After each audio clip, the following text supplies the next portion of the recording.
Perfeito, Luísa. Obrigada, viu, pela análise que você traz. A gente segue, inclusive, falando sobre essa revogação, a decisão de revogar o monitoramento do Pix. Muita gente ficou confusa, inclusive, com essas informações falsas. Aí a gente tinha o governo federal tentando desmentir. Foi uma confusão generalizada, viu? E para nos ajudar a esclarecer agora todos esses pontos, as dúvidas em relação a essa ferramenta de pagamento, a gente recebe agora o auditor fiscal, o Isaac Falcão, e ex-presidente também do Sindifisco Nacional. Tudo bem? Muito obrigada por conversar com a gente. Muito boa tarde para você.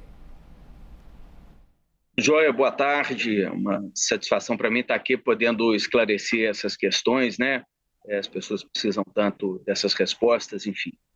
Pois é. Isaac, antes de mais nada, eu gostaria de, inclusive, te ouvir se, na sua avaliação, a decisão da Receita Federal de revogar essa decisão foi uma decisão correta. É uma decisão que veio a partir de um nível de desinformação muito grande, né? E, às vezes, a desinformação, a notícia é falsa, mas os prejuízos em decorrência da notícia falsa são reais, né? Então, houve uma ansiedade muito grande, né, a partir daquela desinformação. Isso começou a causar prejuízo para as pessoas, né? As pessoas começaram, por exemplo, eventualmente a se recusar a receber Pix ou prestar serviços recebendo Pix. Teve gente que passou a cobrar valores diferenciados, teve golpe.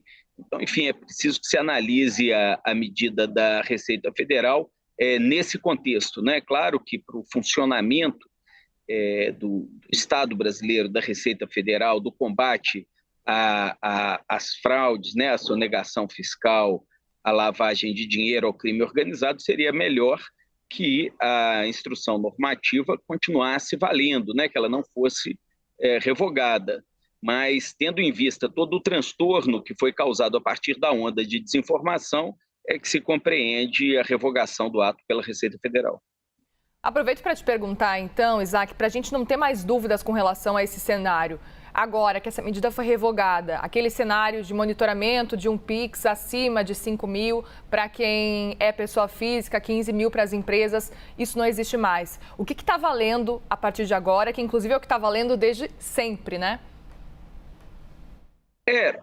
Na verdade, mesmo com a instrução normativa, os PIX não seriam monitorados como tal, né? A informação chega consolidada para a Receita Federal, as instituições do Sistema Financeiro Nacional mandam para a Receita o total de débitos que uma pessoa teve na sua conta num determinado mês e o total de créditos, né? Ele não discrimina se é PIX, se é DOC, se é TED, se é uma transferência eletrônica, é o total de débitos e o total de créditos que os bancos mandam para a Receita Federal. Antes da medida, né, que foi divulgada em setembro, a regulamentação da e-financeira previa que se mandasse todas as informações que ultrapassassem os R$ 2.000, ou seja, sempre que uma pessoa movimentasse mais que R$ 2.000 no mês, essa informação seria prestada à Receita Federal. Com a instrução normativa, esse limite foi aumentado de R$ 2.000 para R$ 5.000. Então, se reduziu a quantidade de informações que a Receita Federal receberia, né? Ela estava recebendo menos informações. Agora, viria a receber menos informações a partir desse ano, com a vigência, né, da nova financeira. Agora, com a revogação, volta o limite anterior, volta o limite de R$ 2.000. Esse é o efeito prático da revogação, um dos efeitos práticos, né? Agora, o efeito danoso, especialmente danoso, é o seguinte: há certos novos tipos de instituição financeira, né? Mas que não estão abrangidas, de instituição que intermediam pagamentos, etc., mas que não estão abrangidas na e-financeira. São essas instituições de pagamento eletrônico, de cartão, por exemplo, benefício, essas que são anexas a plataformas eletrônicas, sabe? Não é talvez conveniente que eu diga assim, o nome das empresas. Mas assim, a pessoa tem uma conta num aplicativo de táxis, vamos dizer, aí tem um aplicativo conexo, um sistema de pagamento conexo a esse aplicativo, ou numa bet, numa casa de apostas, aí tem um sistema conexo, ou num varejista eletrônico, né, numa plataforma eletrônica de compra e venda de mercadorias, aí tem um sistema de pagamento próprio. Então, esses sistemas de pagamento também passariam a prestar as informações. E por que seria importante, né, as informações desses sistemas de pagamento? É porque eles movimentam hoje no Brasil algo da ordem dos bilhões de reais.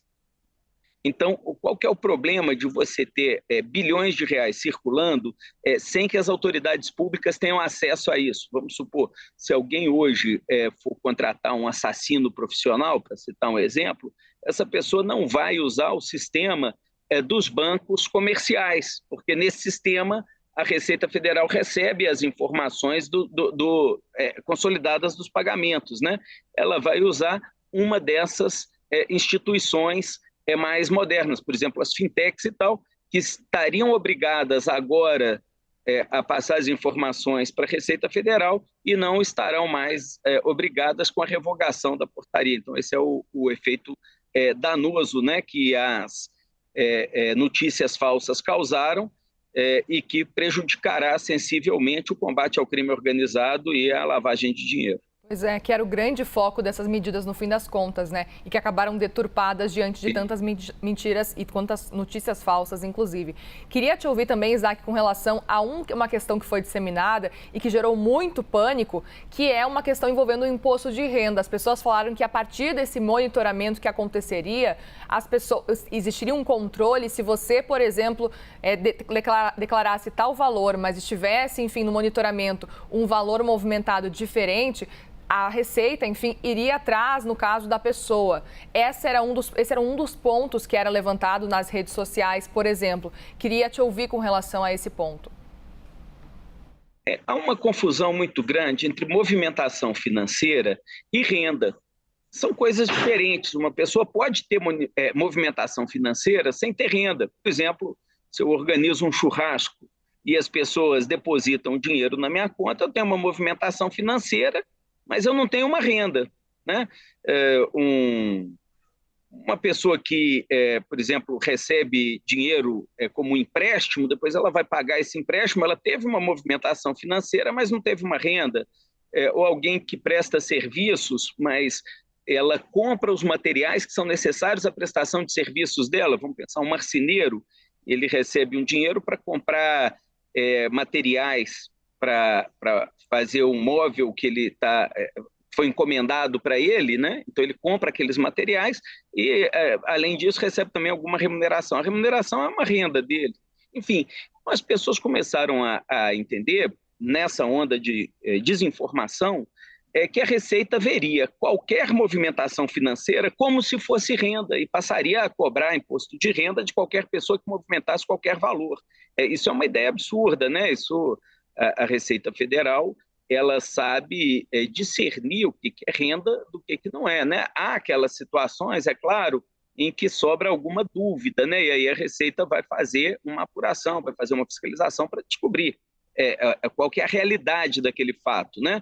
Mas o que as pessoas parece que passaram a acreditar, muita gente passou a acreditar, é que a Receita Federal começaria a fiscalizar dezenas de milhões de pessoas, pobres, trabalhadores informais, vendedores ambulantes, né? Algo assim completamente descabido, né? A Receita não tem assim a menor possibilidade e nem seria de forma alguma conveniente de fiscalizar prioritariamente as pessoas que têm menos dinheiro, né? Isso seria algo absurdo, né?